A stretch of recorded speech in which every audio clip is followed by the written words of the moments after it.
Bom dia, graça e paz, tudo bem? É uma honra ter você aqui com a gente, louvando ao Senhor, falando de Jesus conosco e fazendo Ele conhecido. Porque a palavra fala para a gente se tornar imitadores de Cristo. Fala que nós somos feitos à imagem de Deus para nos tornarmos a semelhança dele. E não tem como a gente ser semelhante a uma pessoa que a gente não conhece. Por isso é muito importante a gente ter esse momento. Esse momento é muito importante porque Deus está tratando na noiva de Cristo, está tratando na igreja do Senhor, para que a gente seja mais parecido com Ele. Então abre o seu coração, esteja aberto porque o Senhor quer falar algo novo para você hoje. Ele quer mostrar algo novo para você. Então, se você tiver com sono, dá uma espreguiçada, comece a mandar embora todo o sono, todo o cansaço, porque Deus tem grandes coisas hoje pra gente, amém?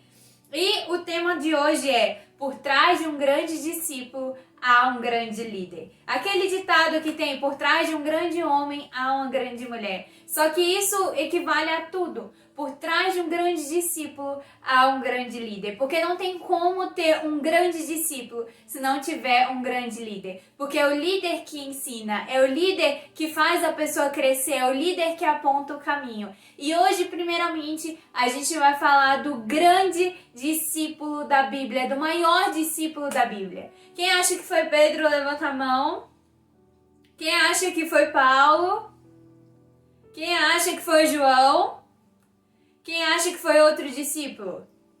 Ok, a gente vai ver que o grande discípulo, na verdade, foi Jesus. Jesus, ele era influenciado por um grande líder, que era Deus. Porque ele fala que tudo que ele falava é porque o Pai falava. Que tudo que ele fazia é porque o Pai fazia. Então Jesus via o Pai como exemplo. Jesus via o Pai como líder. E por isso ele se tornava igual. E se a gente quer se tornar como Jesus, a gente também tem que olhar para esse nosso grande líder, que é Jesus. E a gente também tem que olhar para o caráter de Cristo nos nossos líderes, nos nossos pastores. Porque nós carregamos a identidade de Jesus e nós precisamos ser a semelhança dele, e isso é um processo. E para esse processo, a gente precisa de pessoas capacitadas para nos incentivar a estar no lugar onde Cristo nos chama para estar, a imagem e semelhança, amém? E a gente vai ver como Cristo foi obediente e como ele foi liderado por Deus,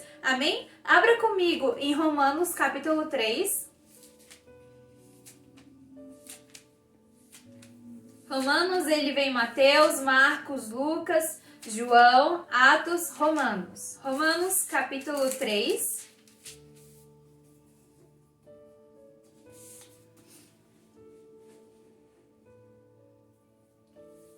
Versículo 23. Amém? Pois todos pecaram e não alcançam o padrão da glória de Deus. 24. Mas ele, em sua graça, nos declara justos por meio de Cristo Jesus, que nos resgatou do castigo por nossos pecados. Versículo 25. Deus apresentou Jesus como sacrifício pelo pecado, com o sangue que ele derramou, mostrando assim a sua justiça em favor dos que creem. É só até aí, amém? Abaixe sua cabeça, feche os seus olhos e vamos apresentar esse culto na presença do Senhor. Pai, em nome de Jesus, colocamos, Senhor, cada uma dessas pessoas que está assistindo esse culto. Venha invadindo o lugar onde elas estão com a sua graça, com o seu amor, com a sua glória, Pai. Em nome de Jesus, que elas possam conhecer mais de Ti hoje. Que possam ir no mais profundo, Senhor. A Tua palavra fala que a Sua palavra se renova a cada dia. Então traga algo novo, traga algo fresco. Nós queremos experimentar mais de Ti hoje. Que não seja, Pai, a ministração que eu preparei ou o que eu quero falar, mas que seja o Senhor através de mim.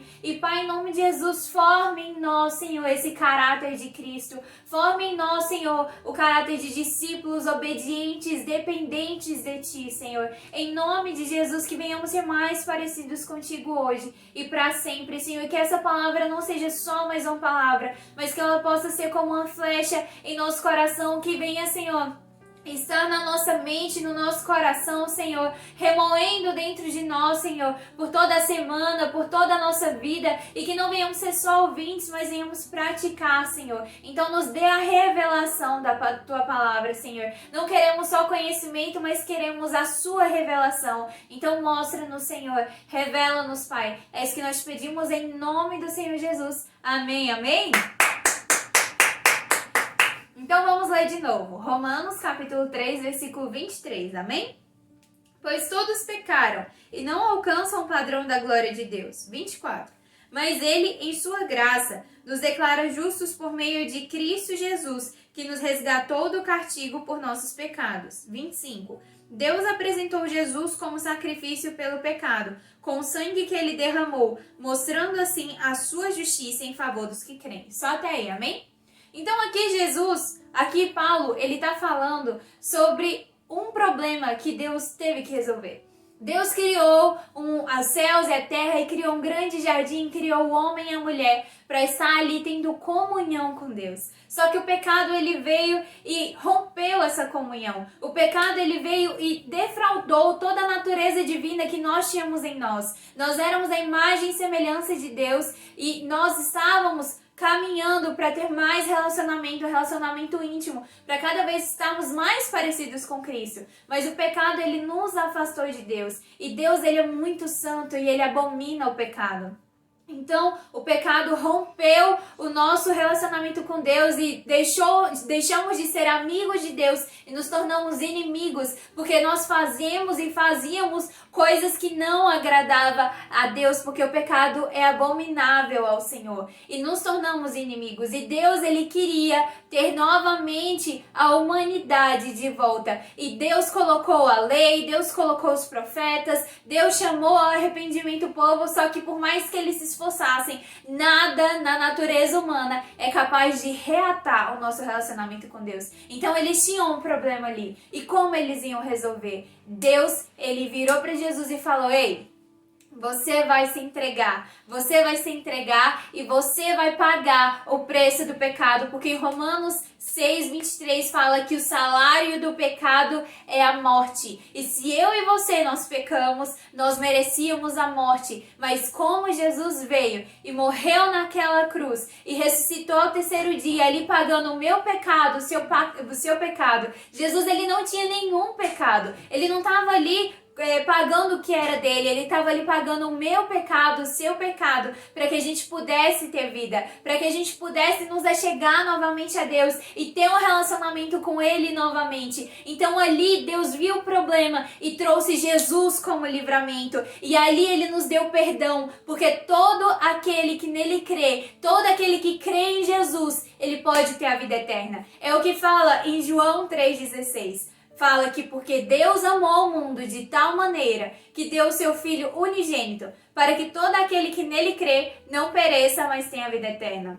Deus amou a mim, Deus amou a você, e não porque nós éramos bonitos, não porque nós tínhamos algo de bom dentro de nós. A palavra fala que até o que a gente tem de bom dentro de nós é horripilante, é horrível, é horroroso, é abominável perante o Senhor. Mas Ele é amor, Ele é misericórdia e Ele é perdão, e pela natureza dEle, não nossa, por mérito dEle, não nosso, Ele veio e entregou Jesus como nosso livramento. Ele veio e entregou Jesus para pagar o nosso pecado, para que aquele que crê em Jesus, aquele que confessar Jesus como Senhor e Salvador e viver uma vida que agrada a Jesus, esse pode ter a vida eterna. A palavra fala que se a gente confessar os nossos pecados, Deus é fiel e justo para perdoar os nossos pecados e purificar de toda injustiça. Então ali, através do sacrifício, da morte e ressurreição de Jesus, nós temos um perdão. Nós temos o perdão totalmente merecido, porque Jesus é amor, porque Deus é amor. E Jesus, ele foi obediente até o fim. Sabe, foi a pior morte da época. Só os piores criminosos morriam essa morte, mas Jesus foi até o fim. E essa não era a pior humilhação. Jesus, ele estava com Deus e com o Espírito Santo quando criaram o mundo. Jesus, ele estava com toda a história, ele tinha todo o poder, ele não precisava vir e morrer por nós. Sabe, o pecado não afetava em nada a Deus, não afetava em nada a Jesus, não afetava em nada o Espírito Santo. Mas eles viram que nos afetava, e ele queria ter um relacionamento conosco. Jesus vir como homem já era uma das maiores humilhações. Um homem pecaminoso, um homem que tinha a natureza pecaminosa em si, mas Jesus não pecou. Jesus foi obediente, Jesus ouvia a Deus e ele, como eu falei no começo, ele falava o que Deus falava, ele fazia o que Deus fazia e ele foi obediente, não só na morte de cruz, mas nos 33 anos que ele passou aqui na terra, em cada oportunidade que ele tinha para pecar, em cada oportunidade que ele tinha para fazer do jeito que ele queria, em cada oportunidade que ele não entendia o que Deus estava fazendo, ele decidiu obedecer, ele decidiu confiar, ele decidiu acreditar que Deus era um líder bom, que Deus era bom e que todas as coisas cooperavam para o bem daqueles que amam a Deus. E Jesus amava a Deus, por isso ele foi um discípulo exemplar. Por isso ele foi um discípulo que amava o seu líder e obedecia ao seu líder. E por causa da obediência de Jesus, hoje nós podemos ter vida. Hoje nós podemos ter salvação, que é o que fala que através de Jesus os nossos pecados foram perdoados para que a gente possa ter vida. E agora que nós éramos inimigos, nós podemos nos tornar amigos, melhores amigos e íntimos do Senhor novamente, como era no Éden. Nós hoje podemos receber essa oportunidade novamente de estar na presença do Senhor e ter intimidade com Ele. E através de Jesus nós podemos conhecer quem Deus é, porque a palavra fala que Jesus é a imagem perfeita de um Deus invisível. Então, através de Jesus, a gente pode ver que Deus quer salvar a todos, a gente pode ver que Deus perdoa aqueles que são arrependidos, não só pede perdão, mas que muda. Esse é o arrependimento, não é um pedido de perdão, é um arrependimento, é quando você vê que você errou e muda completamente e se esforça para que aquilo não aconteça mais, e se acontecer, você se arrepende de novo e se esforça para que aquilo não aconteça mais, até no ponto de você ser parecido como Jesus. E até isso nós não conseguimos sozinho. É a natureza de Jesus dentro de nós, é a renovação de mente que o Senhor faz dentro de nós, é o Espírito Santo vencendo a nossa carne, que nós somos capazes de ser como Jesus. Amém?